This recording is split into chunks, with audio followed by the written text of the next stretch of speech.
రామారావు గారు రైట్ రామారావు గారు వైసీపీ వాళ్ళు కోవర్ట్ ఆపరేషన్ నిర్వహించి హత్యా రాజకీయాలు చేశారు మహానాడు వేదికగా నిన్న చంద్రబాబు చెప్పారు వాళ్ళ పట్ల కూడా చండశాసనులుగా ఉంటాను నేరస్తులు ఖబర్దార్ అంటూ కూడా హెచ్చరించారు ఈ విషయంలో ఇది తెలుగుదేశం పార్టీ అధినేత చంద్రబాబు నాయుడుకి వర్తించింది మేడం. కోవర్ట్ సిస్టమ్ మనం చూస్తాం. రాజ్యసభ సభ్యులుగా ఉన్నటువంటి అమ్మంపాటి రామ్మోహన్ రావుని అట్లాగే సుజనా చౌదరిని సీఎం రమేష్ వీళ్ళందరూ కూడా బీజేపీలో పంపించి 2014-19 మధ్య ఆయన చేసినటువంటి విధానంగానే అంతకుముందు 23 మంది వైఎస్ఆర్ కాంగ్రెస్ పార్టీ ఎమ్మెల్యేలను తెలుగుదేశం పార్టీలో చేర్చుకుని అందులో మరలా 4 మంత్రి పదవులు ఇచ్చారు. ఇది రాజ్యాంగాన్ని ఉల్లంఘించడం. అట్లాగే జగన్మోహన్ రెడ్డి గారు ఎప్పుడు కూడా స్ట్రైట్ గా ఉంటాడండి. కోవర్ట్ పాలిటిక్స్ కానీ ఇట్లా ఏదో పొత్తులు పెట్టుకొని రకరకాల మాటలు పెట్టి అబద్ధ హామీలు ఇచ్చి చేయాలనేటువంటి ఆలోచన లేదు. జగన్మోహన్ రెడ్డి గారు రాజకీయాల్లో ఒక ట్రాన్స్పరెంట్ మెథడ్ ని తీసుకొచ్చి అవినీతి లేకుండా నేరుగా లబ్ధిదారులకు అందించేటటువంటి మార్గం ఏదంటే జన్మభూమి కమిటీల స్థానంలో మనం వ్యవస్థను మార్చాలని డీబీటీ సిస్టమ్ తీసుకొచ్చి 2,73,000 కోట్లని పేద ప్రజలకు అందించడం జరిగింది.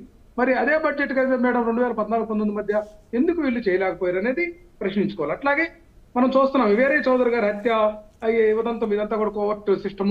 ఈయన అమేర బ్రహ్మం గారు కూడా మాట్లాడుతున్నారు. అసలు వీరే చౌదరి గారి హత్య కారణం ఏంటి అనేది కూడా అంటే టీడీపీలోకి పంపించి మీ పనులు చూసుకుంటున్నారు. అదే మేడం నేనేమంటానంటే ఇది అబద్ధాలే. నేనేమంటున్నానంటే ఇక్కడ వాళ్ళ వ్యాపార అవకాశాల కోసం ఇప్పుడు మద్యం సిండికేట్ పెట్టినప్పుడు ఆ మద్యం సిండికేట్ లో వచ్చినటువంటి తగాదా మేడం రాష్ట్ర వ్యాప్తంగా వీళ్ళు మద్యం సిండికేట్స్ పెట్టి షాపులు ఎవరన్నా టీడీపీ సానుభూతి పరులు కాకుండా వేరే వాళ్ళ దగ్గర వస్తే వాటిని లాక్కోవటం, అట్లాగే అనఫిషియల్ బార్లు రన్ చేయటం, అట్లాగే ఊరూరా బెల్ట్ షాపులు ఏర్పాటు చేసి అక్కడి నుంచి 1,000 కోట్ల రూపాయలు అనఫిషియల్ గా దాదాపుగా సంవత్సరానికి 40,000 కోట్ల రూపాయలు ఈ రాష్ట్రంలో వసూలు చేయాలని బెల్ట్ షాపుల ద్వారా నిర్ణయం చేసి దీనికి మొత్తానికి జిల్లాకి ఒకరిని ప్రతినిధి పెట్టారు మేడం. వేరే చౌదరి లాంటి వాళ్ళని ఇక్కడ 2 జిల్లాలకు పెట్టారు, పల్నాడు మరియు ప్రకాశం జిల్లాకి.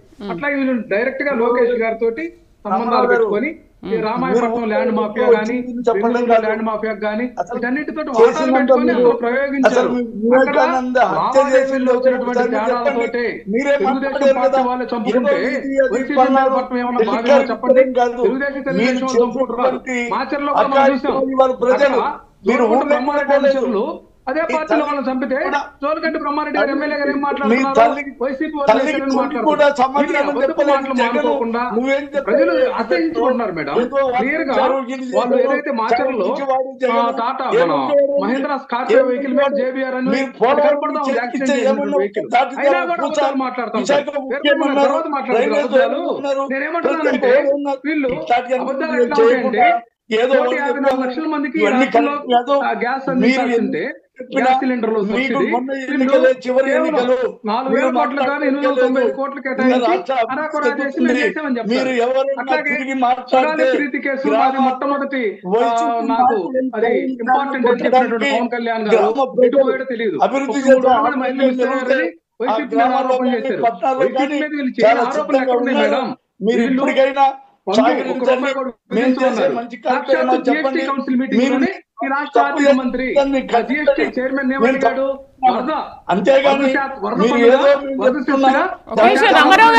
రామారావు గారు సరే ఏంటి వీరబ్రహ్మం గారి వర్షం విందాం. ఏంటి వీరబ్రహ్మం గారు ఏమంటున్నారు? మీరు ఆయన బాధ ఏంటో అడగండి ముందు. మేం బాధ కాదండి,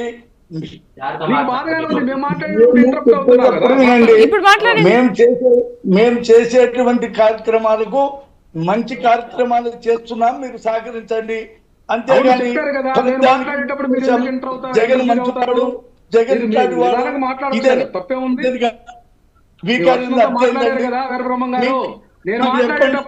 ఇవాళ మా నాయకుడు ఆ మధ్యలో ఎందుకు ఇంటర్ఫీర్ అవుతారు అంటే మీరు నిజాలు చెప్తే ప్రజలకు చేరతాయని అభద్రతాభావమా మీకు? భయమా? ప్రతి మీ వయసుకు తగ్గటువంటి పనులు చేయండి. గొంతు నొక్కాలని చూస్తే అది మీ తరం కాదు. ప్రజలు మిమ్మల్ని అసహించుకుంటున్నారు.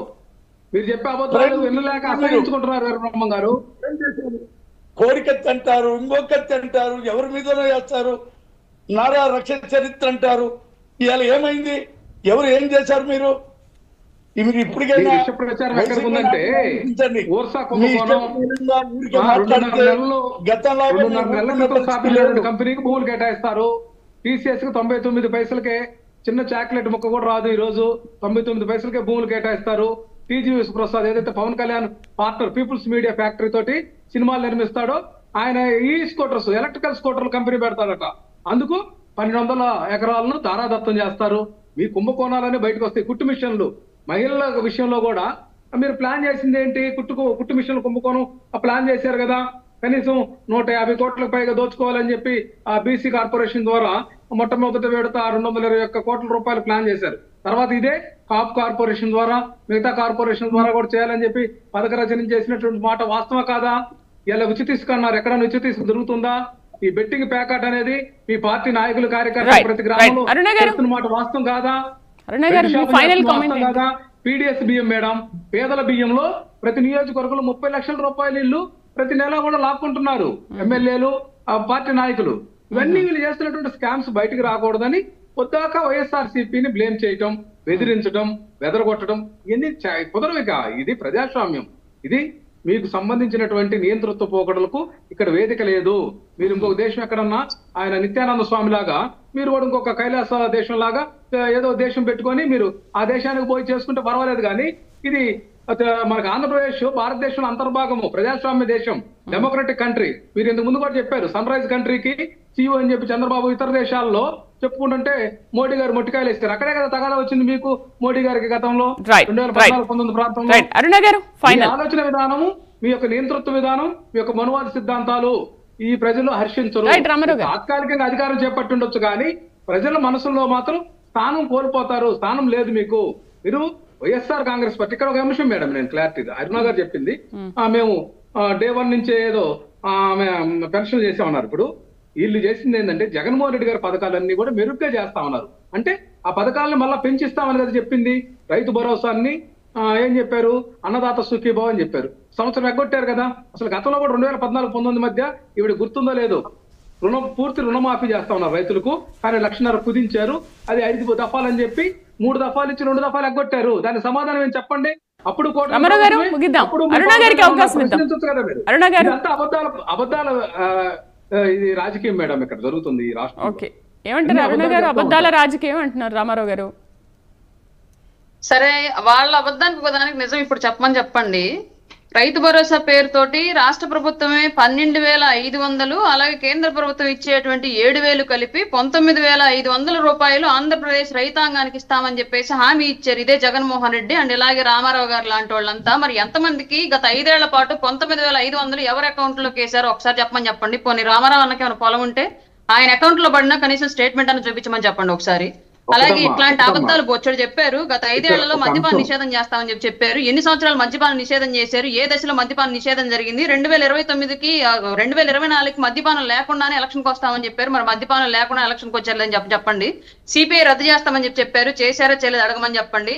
అలాగే వచ్చిన వెంటనే పెన్షన్ పెంచుతామన్నారు. 4 ఏళ్లు టైం తీసుకుని పెంచారు. ఆ విషయం గురించి చెప్పండి. రైల్వే లైన్కి సంబంధించి హామీ ఇచ్చారు, అది పూర్తి చేశారో లేదా చెప్పండి. 3 రాజధానులు పూర్తిగా కట్టాకే మాట్లాడతామని చెప్పారు. ఇంతవరకు ఏ రాజధానిలో కనీసం 3 అడుగుల బిల్డింగ్ అయినా ఎక్కడైనా కట్టారో లేదా చెప్పండి. ఇట్లాగా బొచ్చడు ఉన్నాయి వీళ్ళ గవర్నమెంట్ లో ఇచ్చినటువంటి హామీలు. 5 ఏళ్ల పాలన తర్వాత కూడా నెరవేర్చక చేతులెత్తేసి మాట తప్పను మడమ తెప్పను అన్నటువంటి జగన్మోహన్ రెడ్డి ఎంటైర్ బాడీని తిప్పేసి మాటలన్నీ తిప్పేసి అసలు పాలనే తిప్పేసి చేసినటువంటి పాలనని పేరే రివర్స్ టెండరింగ్ అని పెట్టుకొని రివర్స్ పాలన చేసిన జగన్మోహన్ రెడ్డి తరఫున వచ్చి కూర్చొని ఇక్కడ మాట్లాడితే వచ్చిన సంవత్సరం కూడా గడవక ముందే ప్రభుత్వం ఇంకా హామీలు నెరవేర్చలేదని చెప్పేసి ఇక్కడ గగ్గోలు పెడితే వినటానికి వీళ్ళ మాటలు పట్టడానికి ఎవరు సిద్ధంగా లేరు అన్న విషయం వైసీపీ గమనించుకోవాలి.